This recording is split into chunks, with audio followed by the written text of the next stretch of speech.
ఉమ్మడి ఆంధ్రప్రదేశ్ మాజీ ముఖ్యమంత్రి వైఎస్ రాజశేఖర రెడ్డి జయంతి సందర్భంగా శ్రీకాకుళంలో ఘనంగా నివాళులు అర్పించారు. మాజీ మంత్రి ధర్మాన ప్రసాదరావు ఆధ్వర్యంలో నిర్వహించిన కార్యక్రమంలో వైఎస్ఆర్ సేవలను స్మరించుకుంటూ ఘన నివాళులు అర్పించారు.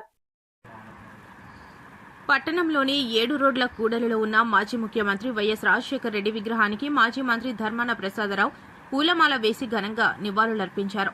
అనంతరం వైఎస్ఆర్ జయంతి సందర్భంగా పేదలకు బట్టలు పంపిణీ చేశారు. ఈ సందర్భంగా మాజీ మంత్రి ధర్మాన ప్రసాదరావు మాట్లాడుతూ వైఎస్ రాజశేఖర రెడ్డి ప్రజల గుండెల్లో చిరస్థాయిగా నిలిచిపోయిన మహానేత అని కొనియాడారు. రైతులు, పేదలు, విద్యార్థులు, మహిళల సంక్షేమం కోసం ఆయన అమలు చేసిన పథకాలు నేటికీ ఆదర్శంగా నిలిచాయని అన్నారు.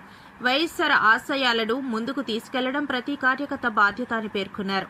ఈ కార్యక్రమంలో మాజీ ఉప ముఖ్యమంత్రి, యువ నాయకులు ధర్మాన రామ్ మనోహర్ నాయుడు, మార్పు పృథ్వీరాజ్, వైసీపీ నాయకులు ఎన్ని ధనుంజయ్, అందవరపు సూరిబాబు, పార్టీ నియోజకవర్గ నాయకులు, కార్యకర్తలు, అభిమానులు పెద్ద సంఖ్యలో పాల్గొని వైఎస్ఆర్ కు ఘనంగా నివాళులర్పించారు. నేడు కీర్తిశేషుడు డాక్టర్ రాజశేఖర రెడ్డి గారి 77వ జన్మదినం. రాజశేఖర రెడ్డి గారి గురించి ప్రపంచంలోనే తెలియని తెలుగువారంటూ ఎవరు ఉండరు. అనేక మంది రాష్ట్రంలో ప్రజా జీవితంలో పెద్ద పెద్ద బాధ్యతలు నిర్వహించిన రాజశేఖర రెడ్డి గారి తాలూగా పరిపాలన, తద్వారా సమాజంలో వచ్చినటువంటి మార్పులు, పాలనలో తీసుకొచ్చినటువంటి సంస్కరణలు తదుపరి వచ్చినటువంటి ప్రభుత్వాలకు ఆదర్శంగా నిలిచాయి. అందుకే అతను ఆచరించిన పద్ధతులు, అతని భావజాలం పరిపాలనలో తీసుకొచ్చిన సంస్కరణలు ఫలాలు పొందినటువంటి వారు ఈనాడు రాష్ట్రమంతా, దేశమంతా, ప్రపంచమంతా కనిపిస్తారు.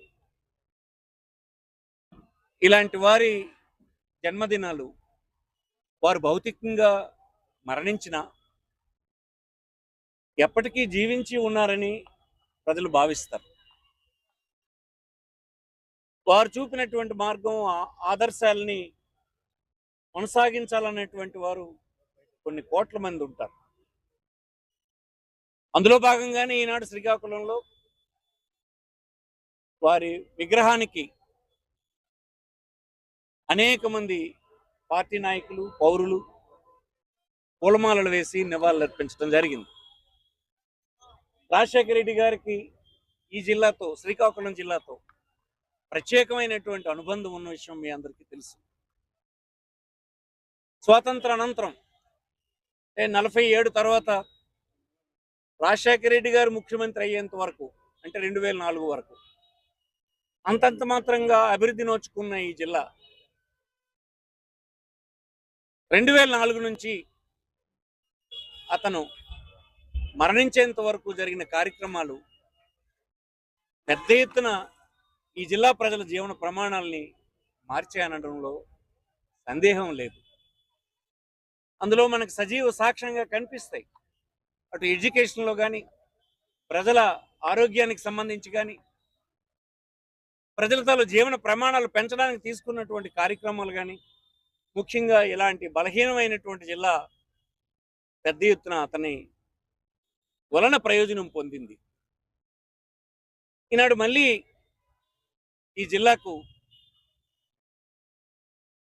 ఇతర ప్రభుత్వాలు, ముఖ్యంగా తెలుగుదేశం ప్రభుత్వం ఈ జిల్లా పట్ల నిర్లక్ష్యం వహిస్తూనే ఉంది. అందుకే మేము ఎప్పుడూ కోరుతూ ఉంటాం, జిల్లా ప్రజలందరం కోరుతూ ఉంటాం, రాష్ట్రంలోనే కనీస జీవన ప్రమాణాలు కలిగినటువంటి జిల్లాగా అట్టడుగు బాగానే ఉన్నటువంటి శ్రీకాకుళం నిధులు వెచ్చించడంలో, కార్యక్రమాలు తీసుకోవడంలో ముందు ఉండవలసినటువంటిది ఎప్పుడూ నిర్లక్ష్యం అవుతూనే ఉంటుంది. తెలుగుదేశం అధికారంలో ఉన్ననాడు నేను ఎప్పుడూ చెప్తూనే ఉంటాను, శాసనసభలో ఆనాడు ఉన్నటువంటి గౌరవ ముఖ్యమంత్రి చంద్రబాబు నాయుడికి, ఈనాడు ఉన్నటువంటి ముఖ్యమంత్రి చంద్రబాబు నాయుడికి చెప్తూనే ఉంటాను, మీరు ఈ జిల్లాకు సంబంధించి ఏ ఒక్క కార్యక్రమం చేయలేదు.